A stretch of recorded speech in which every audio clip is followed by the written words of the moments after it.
Hey everyone, thanks for joining me today. I've got my boy Disco with me today as my co-host. He is a desert ball python, and we'll get into a little bit later some of the reasons why he's my co-host today. But today, if the background itself hasn't given it away, I'm in my new reptile room. Got everything moved over, got all of my snakes that are breeding wise here.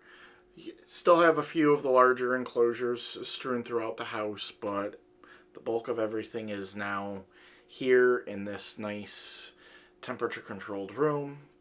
And that's kind of what I want to share today, is a little bit more of what went into the whole reason why I moved everything into this room, and things you might want to consider if you're building your own reptile room. So again, I'm Jack.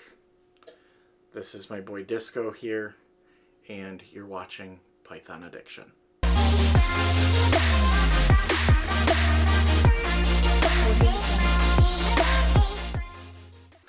Hey everyone, thanks for joining today. As you can see, the reptile wall is already getting used. He's just exploring, and that's kind of one of the reasons why I wanted to build that, and the room in general was to be able to have a safe space for me to interact with my snakes and not have to worry so much. I can let them out a little bit. They're not going to get into anything that they're going to be able to hurt themselves or to break anything. I've got everything set up to where if I need to move racks out of the way, nobody's going to escape this room. So if for whatever reason one of the snakes did get out of their enclosure for however, which they can't really with these racks. I've never had an escape, knock on wood. But if something were to happen, it's all set up in here so they can't get out.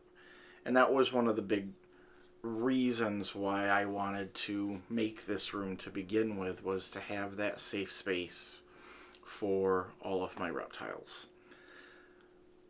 But I wanted to share this all with you guys because on top of having a safe space for the reptiles, I wanted to have a space that I could better interact with all of you.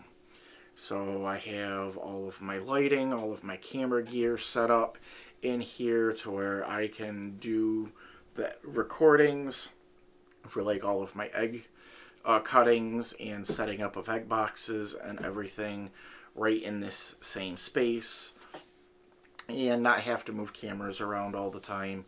Everything else in the house that I was doing was in the living room, the dining room area of my house originally, so it was a very common space. My dogs would come around sometimes, and that was something that I couldn't control as easy.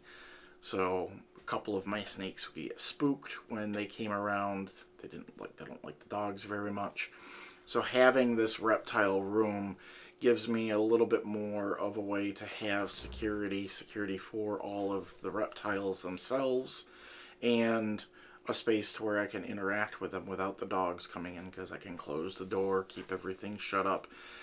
And I have other things that I can control in this room. I can control the humidity a lot easier in this room. All 4 of the walls in this room are insulated instead of just the 2 exterior walls, and that is done by design, so I can control the heat in this room, so I can control the humidity in this room. You enjoying yourself up there, mister?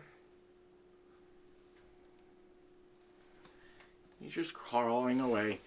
You can actually move up a little bit and see. Well, adjust the camera here so you guys can see. He's just cruising along. But that whole wall is actually 8 feet in height. We'll move this to where you guys can see me a little bit better. But the whole wall is 8 feet in height, 6 feet wide as far as the creation of all of this. And it's all out of foam, actually. As you saw the little sneak peek that I did a while back, I am going to be doing a more in-depth video on how to make something like this yourself, if you want to learn how. So if you're not already subscribed to the channel, I do suggest that you subscribe to the channel so you can get a notification when that video comes out. But everything in here is done with a purpose. In my old area to where I kept everything, temperatures would go up and down. I'd have to worry about the winter time with it being excessively cold and changing the temperature with the thermostat to keep the whole house warmer, because it was a central part of the house, instead of only having to worry about one room needing to be a lot warmer. Because I live in an older house. The house was built in like 1899, so it has drafts. It has areas that are a little bit on the colder side just by default. I can't get away from that, so it's one of those things of just making sure that he's being safe.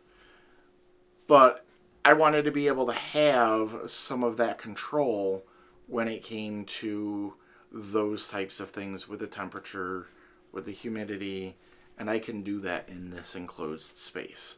Having all four walls insulated means that it's going to be good to keep the temperatures warm where I want to keep them warm, and cool when I want to keep them cooler, and not have to worry about so much fluctuation in that respect there. And like I said before, security of all of the animals was another thing that I wanted with creating this whole room.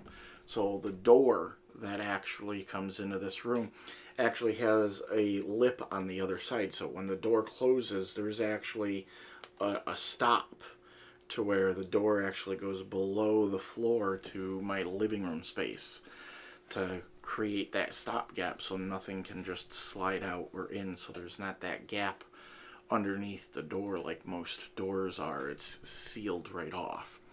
So it's those little things that I was looking at with building the room itself. One of the other things was I wanted to help maintain fewer fluctuations when it comes to my incubators. And with where I had the incubators placed before, they're repurposed coolers, so they have good insulation, but they were still next to a window that had a little bit of a draft. And when I get eggs earlier in the season, like around now, April time, March time, it's still a little on the chilly side outside, so some of those drafts could easily come in and cause extra fluctuations with the incubator. I found that out when I was doing the corn snake eggs last season and seeing some of the fluctuations with a couple of the windier days that we had in the early spring that were pushing in some of that cooler air. And watching the incubator, even though it was set at a cooler temperature for those eggs, since they don't need to be incubated as high of a temperature as the ball python eggs do, but still seeing those fluctuations had me thinking I should find another way to do this. So that's why I did it in here. The room in here does have windows, but they are sealed in, because I made sure to completely air seal them around all of them, and I have extra layers worth of insulation on the inside. Blacked them out as well to help with temperature regulation, because sun does beat down a little bit on the house and that section of the house. And just those types of things that I took into consideration when actually designing everything in here. But wanted to share this with you so you guys can see a little bit of it. I'm going to do a couple of other shots so you can kind of get a bigger glimpse of the whole room. You just hang out there, boy. You're okay. And he's still just hanging out over here. Just chilling. And that's, again, the whole reason why I built that wall, ended up building that wall. It wasn't part of my original design. That was one of those things of I was trying to think of what way I could add enrichment to the room. And I got an idea when I was looking at some of the like fake brick walls and stuff like that of I've already built background for enclosures. Why not build a background right on the wall itself? Which is what I ended up doing. But move you guys around so you guys can see just a little bit with all of the racks in place there. And then my incubator is all the way on the other side of the room now. So unfortunately, I don't have a regular spot to showcase stickers in my videos now. So I gotta probably do a regular segment with that instead to kind of showcase that off like once a month when I add new stickers and stuff like that to the mix. You can come here, boy. You're okay. He started crawling onto my chair, so I figured I'd grab him. But I picked him out today as a couple of different people have been asking me the difference between like Desert Ghost and Desert, and why Desert is a dead project. Rio here is a rescue. He was not something that I bred. It was something that came from someone else. I have no idea who actually did the pairing. I personally won't deal with the Desert as a gene for breeding purposes. For all of you that are not familiar, Desert is one of those to where the females are infertile. And if they get pregnant by pairing, they will end up dying. Either during the developmental process with laying the eggs, or they may lay eggs, but doing the process, they end up, the mortality rate is pretty much, they all pass away. And it's a unfortunate concept when it comes to the desert morph, because otherwise it looks beautiful. I mean, this is a boy.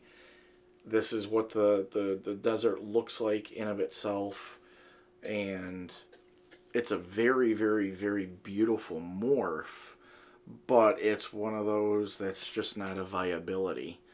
But he's actually on here today because he's going to be going up soon onto Morph Market to find his forever home. Like I said, I don't breed the desert, so when it comes to finding a forever home for something like this, I need that guarantee that he's not going to be bred at all. No matter what the desire is to try to perpetuate the desert morph, it's one of those that I'm very strong on making sure that he's not going to be a breeder just to try to breed males, because the males have no issues whatsoever. It's only the females that have the issue with the infertility. So the males can do the job without a problem and produce other desert males and females. It's just the desert females that have the problem. But again, not a gene that I support in breeding, but he's a beautiful pet-only male that is now ready to look for a new home, a forever home. And just so you can see, I'm going to show you the difference between Desert and Desert Ghost real quick. Pull him out so you can see the difference. This is Desert Ghost versus Desert. Desert Ghost is a lot brighter of a color pattern. Still has some of the similar pattern aspects to Desert. Desert is kind of like a darker version in some respects to the Desert Ghost, but Desert is visual in its heterozygous form, whereas Desert Ghost is not visual in its heterozygous form. You need 2 copies of Desert Ghost in order to get the Desert Ghost look, whereas you only need 1 copy of the gene for him. But that's to give you guys an idea of Desert versus Desert Ghost as a direct view. You can easily distinguish the difference between the two when you see them side by side. So, but that's what I wanted to kind of showcase today, was a little bit of the new room, and to let people know that this boy is going to be looking for a home. So if you're one of my viewers and you're interested, he is not free, just to make sure that you guys understand that, but he's not going to be super expensive as far as the pricing goes. But if you're interested, please do reach out. All of my contact information, social media, use Instagram or my email, are great ways to get a hold of me. Like I said, he will eventually likely go on Morph Market. I'm not sure in that regards if I'm going to actually put him on Morph Market. That's why I'm kind of making a mention on it here first, just so people have an opportunity that are my viewers and supporters. But he's an absolute beautiful boy. He's got a nice little spots on his nose that you can kind of see. Move my face out of the way so it'll focus, but he's got nice little spots on his nose. Again, his name, I named him Rio. He's an absolutely amazing boy. Eats really well. So if you're interested, do let me know on that regard. But otherwise, thanks everyone for all of your support and everything like that. I wouldn't be able to do this kind of stuff with setting this up if I didn't have some of that support from you guys as my viewers and everything like that. As I do some of this stuff for you guys. As you enjoy it, I enjoy doing it, and it's a win-win in that regards there, I think. So thank you to all of you as my viewers and my supporters. If you haven't done so already, please do like this video, as that does let me know that you like this type of content. And as always, if you haven't done so by now and you haven't clicked that subscription button, please do click subscribe, and while you're at it, turn on notifications so that you can get notified when I do new videos. I tend to do new videos at least once a week. So until next time, this here once again is Rio. I'm Jack, and you've been watching Python Addiction. Love y'all.